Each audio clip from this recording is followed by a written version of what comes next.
Asmu'i nangis. Dia nangis mendengar keterangan cicit Rasulullah mengatakan begitu. Innallaha khalaqal jannata liman ata'ahu wa in kana 'abidan habasyan. Sesungguhnya Allah menciptakan surga bukan hanya untuk cucu Muhammad, bukan khusus khusus buat duriyah Nabi, bukan, tapi liman ata'ahu, bagi orang yang taat kepada Allah sekalipun dia itu adalah budak Habasyah. Nangis Asmu'i, fabaka bukaan sadidan. Kok begini ya? Itu akhlakul karimah cicit Rasulullah, nggak seperti anda yang sombong, yang seakan-akan surga itu milik anda sendiri. Assalamualaikum warahmatullahi wabarakatuh. Alhamdulillah, pada malam hari ini kita bisa melanjutkan kajian kitab kuning yang insyaallah saya ambil dari kitab Tafsirul Bayan karya Syekh Ismail. Beliau ini bukan orang Yaman, bukan Ba'alawi, beliau dari India. Ini kadang-kadang kan wah itu ada yang Sayyid jadi Ba'alawi. Begini ya, saya itu kadang-kadang begini, ketika kita bacakan yang berkaitan dengan yatafakhru bil ansab, dikiranya provokasi. Karena memang orang sudah terlalu banyak yang mengatakan provokasi, ya sekalian saja kita provokasi. Gitu ya. Begini, saya ingin menyampaikan mengenai berkaitan dengan polemik nasab. Sebenarnya kalau orang cerdas, kita memberikan narasi, kita memberikan edukasi tentang nasab ini bukan hanya untuk Ba'alawi. Pahami dulu, mau itu Kiai, mau itu Habib, mau itu Aang, Tubagus, Sayyid, siapa sajalah. Kalau dia ini hanya mengandalkan bisolahi abaihim, kemudian dia al-fakhru bil ahsab wa ta'nu bil ansab, berarti jahiliyah. Sementara jahiliyah ini sudah dimusnahkan oleh Kanjeng Nabi dengan sedemikian rupa. Nah, antum-antum, ente-ente, kita-kita ini kalau dikatakan jahiliyah, kira-kira tinggal kita baca, pernah nggak kita membanggakan nasab kita dan kemudian menghinakan nasab orang lain? Maka ketika ada orang yang baper, ketika ada orang yang merasa tersinggung, berarti dirinya menunjukkan al-fakhru bil ahsab wa ta'nu bil ansab. Dia selalu membanggakan dirinya, membanggakan nasab-nasabnya dan menghinakan nasab orang lain. Betul tidak? Betul. Ini akan ditempeleng. Mau itu duriyahnya Habaib, duriyahnya Wali Songo, ini akan ditempeleng oleh salah satu putra dari Sayyidina Husain. Saya barusan sudah mutolaah. Bagaimana ditempelengnya? Isin saja nih. Kalau kita membanggakan nasab, apalagi mengatakan di dalam darah saya, tubuh saya ini mengalir darahnya Kanjeng Nabi, malu. Karena cicitnya Kanjeng Nabi, Ali Zainal Abidin, nanti beliau menjelaskan. Apalagi sampai ada yang mengatakan bahwa semua duriyah Nabi ini dijamin masuk surga, pret itu, bohong. Begini, ketika ada orang yang mengatakan unik sebagai provokasi, sekalian saya provokasi umat Islam biar sadar. Sekalian, karena mereka mengatakan begitu. Kita selalu dianggap sebagai provokasi, sementara ini adalah edukasi yang dicatat oleh para ulama. Dan ini nanti yang akan membela kita bukan mereka, langsung Ali Zainal Abidin bin Husain bin Ali bin Abdul Thalib sampai Rasulullah. Beliau yang membela. Maka kita jangan takut, kita punya pembelaan langsung dari Ahlul Bait yang murni, yang asli, bukan KW, asli. Di dalam Al-Quran surat Al-Mu'min, surat Al-Mu'minun ya, ayat 101, 102, 103. Saya bacakan dulu artinya sebelum dalam tafsirnya. Jadi manusia itu ketika nanti dibangkitkan di alam kubur, ditiupkan trompetnya oleh malaikat Israfil, fala ansaba bainahum yauma idzi wala yatasaalun. Pernasaban, pertalian saudara, mau itu dengan musaharah, akan terputus. Kemudian satu sama lainnya tidak ada yang kenal, tidak ada yang saling bertanya. Faman thaqulat mawazinuhu faulaika humul muflihun. Kalau dia itu amalnya baik, timbangannya bagus berat, berarti dia beruntung. Waman khaffat mawazinuhu faulaika alladzina khasiru anfusahum fi jahannam khalidun.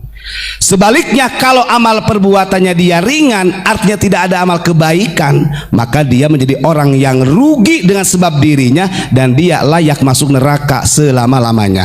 Na'udzubillahi min dzalik.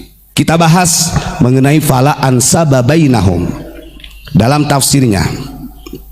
Begini, wa qala Muhammad bin Ali At-Tirmidzi. Nih Imam Tirmidzi, beliau berkata qaddasa sirah, al ansabu kulluha munqati'atun illa man kanat nisbatuhu sahihatan fi ubudiyati rabbih.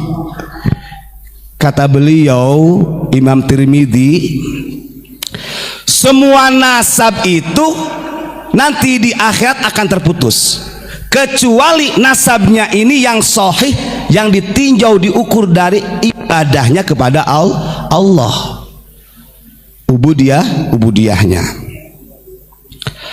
Kemudian fa inna tilka nisbata la tanqati'u abadan wa tilka nisbatal mutafakhkharu biha la nisbatal ajnas minal aba'i wal ummahati wal aulad. Nah, kalau kita paham ini, maka barang tentu nasab-nasab yang kita banggakan, mau itu ke bapaknya, ke ibunya, gak ada manfaatnya di akhirat. Makanya gak usah banggain nasab. Saya tanya, di Indonesia yang suka membanggakan nasab siapa? Ayo jawab, siapa? Dan itu gak bisa dipungkiri. Di mana-mana yang selalu gue, saya. Bahkan ada salah satu oknum juga mengatakan, ente kalau sampai menghina si Habib A, haram tuh kamu surga. Ada yang begitu? Emang dia Allah? Betul. Nih, saya lanjutkan yang disampaikan oleh Al-Imam Ali Zainal Abidin bin Husain bin Ali bin Abi Thalib karamallahu wajhah. Fa'idan huwa Zainal Abidin Ali bin Husain bin Ali bin Abi Thalib fawada'tu ra'sahu fi hijri wa bakaitu li bukaihi bukaan syadidan syafaqatan alaihi faqatara min dumu'i ala wajhihi fa afaqa min ghasyiyatihi wa fataha ainuhu.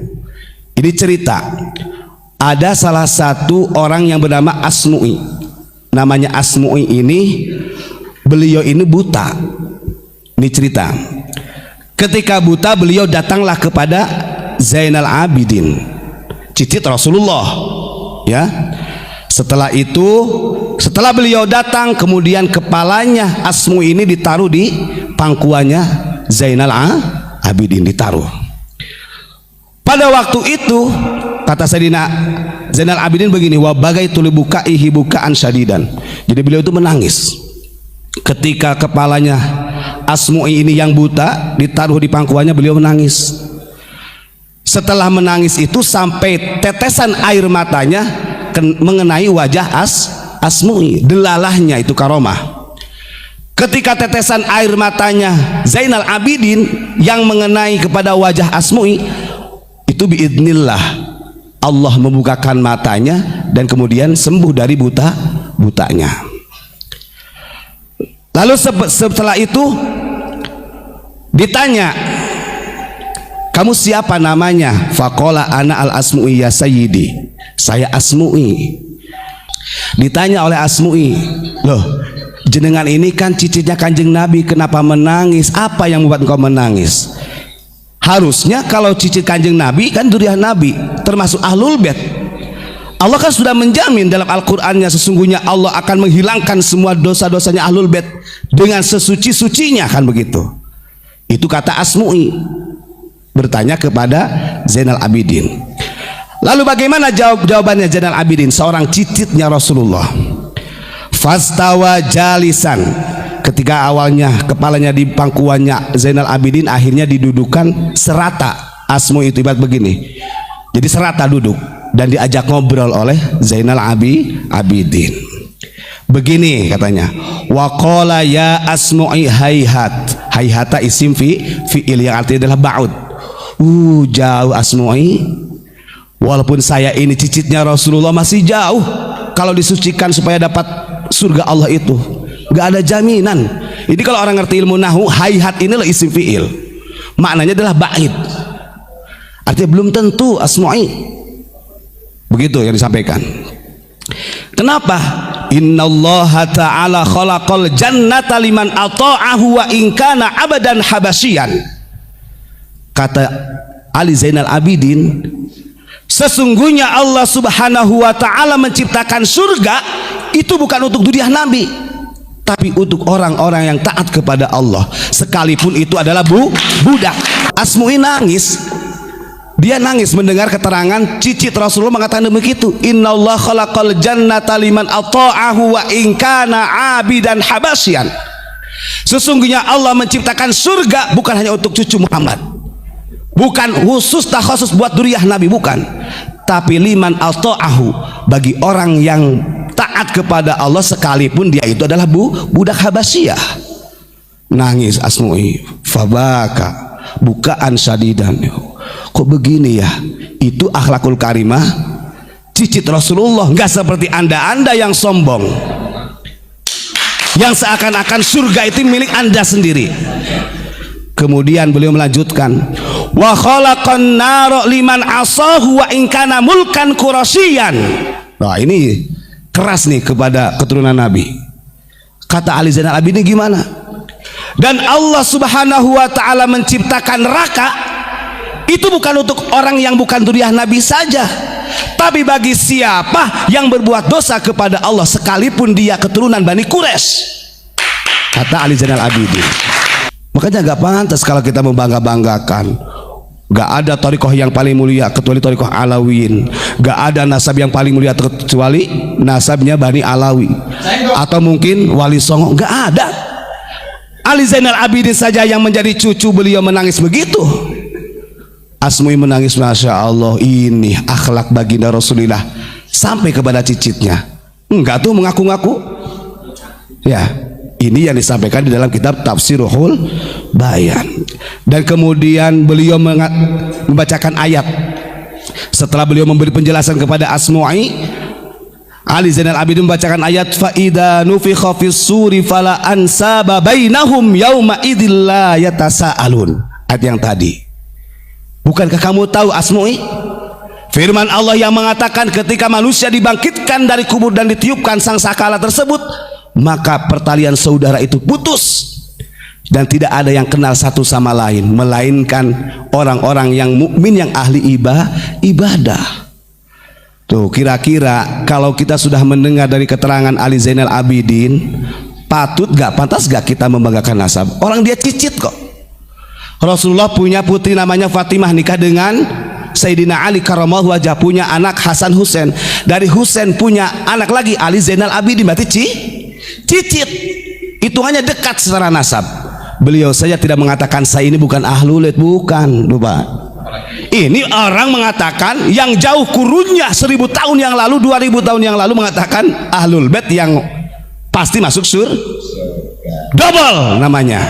Sekarang satu lagi saya tambahkan, diambil dari apa yang disampaikan oleh Imam Ghazali.